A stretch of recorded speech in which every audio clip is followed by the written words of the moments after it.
রোজকার কর্মব্যস্ত জীবন থেকে একটু বিরতি দরকার, কিন্তু হাতে সময় কম। তাহলে টুক করে 2 দিন ম্যানেজ করে ছুটি কাটিয়ে আসতে পারেন প্রকৃতির কোলে এক অনবদ্য জায়গা ম্যাসেঞ্জর থেকে। একসাথে হাতের মুঠোয় পাবেন পাহাড়, নদী, জঙ্গল আর একরাশ নিস্তব্ধতা। লাস্ট ব্লগে আমি যেমনটা শেয়ার করেছিলাম যে আমরা নন্দিকেশ্বরী সহ 5টি সতীপীঠ দর্শন সেরে তিলপাড়া ব্যারেজ ঘুরে এখন চলেছি ম্যাসেঞ্জর ড্যাম দেখতে।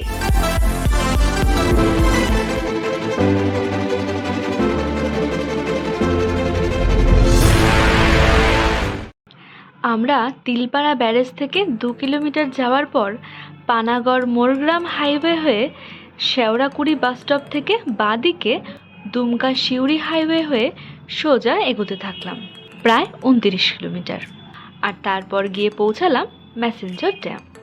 এখানে যাওয়ার পথের সৌন্দর্য সত্যি উপভোগ করার মতো।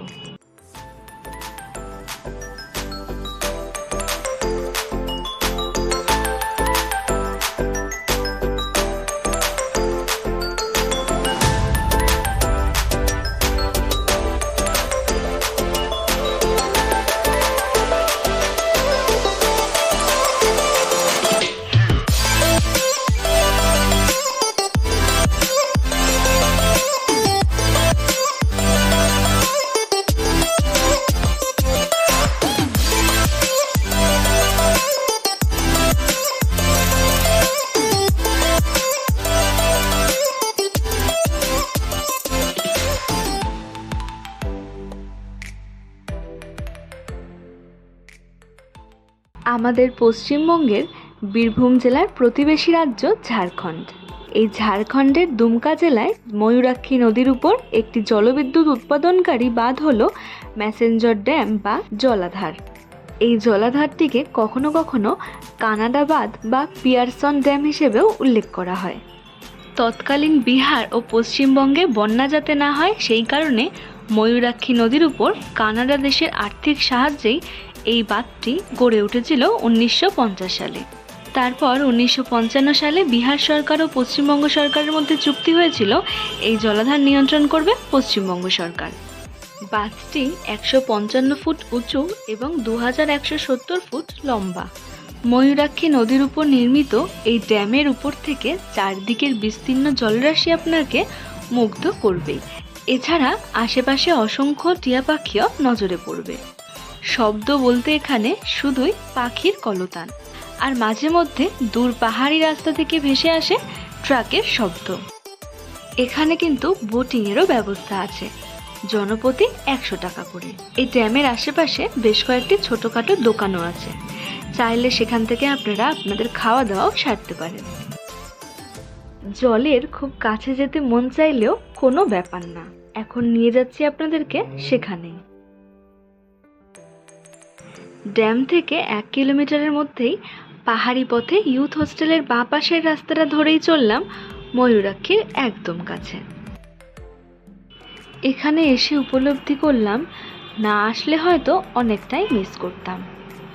অস্তগামী সূর্য যখন নদী, পাহাড়, জঙ্গলে একসাথে মিশে যাচ্ছে তার সৌন্দর্যটা বর্ণনা করার বাইরে।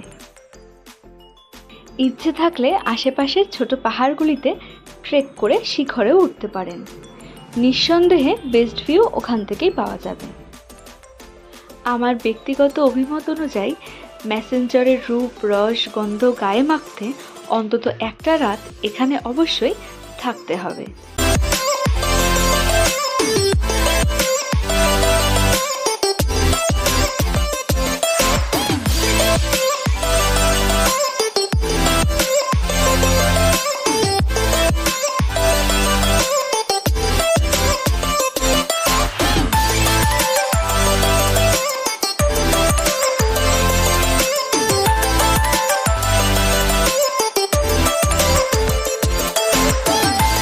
কিভাবে আসবেন?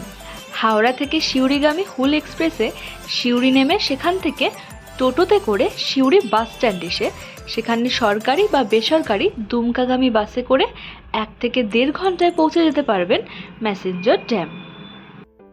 এছাড়া রামপুরহাট, তারাপীঠ, বক্রেশ্বর ও বোলপুর থেকে গাড়িতে করে অল্প সময় পৌঁছে যেতে পারবেন এখানে। থাকা ও খাওয়ার ব্যবস্থা। হিলটপে অবস্থিত ইউথ হোস্টেলে অল্প দামে রুম পেয়ে যাবেন, তবে সেখানে নিজস্ব খাওয়ার কোনো ব্যবস্থা নেই। হোস্টেলের কেয়ারটেকারকে আগে থেকে বলে রাখলে খাওয়ার ব্যবস্থা হয়ে যায়। আর নিজস্ব গাড়ি থাকলে 5 কিলোমিটারের মধ্যেই হিলভিউ নামক একটি রেস্টুরেন্ট আছে। এছাড়া ড্যামের আশেপাশেও বেশ কিছু ছোটোখাটো দোকানও পেয়ে যাবেন। এই ইউথ হোস্টেল বুকিংয়ের ডিটেলস আমি ডিসক্রিপশন বক্সে দিয়ে দিলাম। এছাড়া ড্যামের খুব কাছাকাছি ময়ূরাক্ষী ভবন আছে। খাওয়া দাওয়ার জন্য তাদের নিজস্ব রেস্তোরাঁও আছে। বুকিংয়ের ডিটেলস আমি ডিসক্রিপশন বক্সে দিয়ে দিলাম। খুব ভালোভাবে ম্যাসেঞ্জার ড্যাম ঘুরে এখন আমরা চলেছি আমাদের আজকের লাস্ট ডেস্টিনেশন বক্রেশ্বর ধাম, যার ফুল ইনফরমেশান আমি আমার আগামী ভিডিওতে শেয়ার করব। তাই সেই ভিডিওটা দেখতে হলে আমার এই ভিডিওটাকে লাইক করে চ্যানেলটিকে সাবস্ক্রাইব করে পরবর্তী ভিডিওর জন্য সঙ্গে থাকতে হবে। তাহলে দেখা হচ্ছে পরবর্তী পর্বে। ততক্ষণের জন্য ভালো থাকবেন, সুস্থ থাকবেন।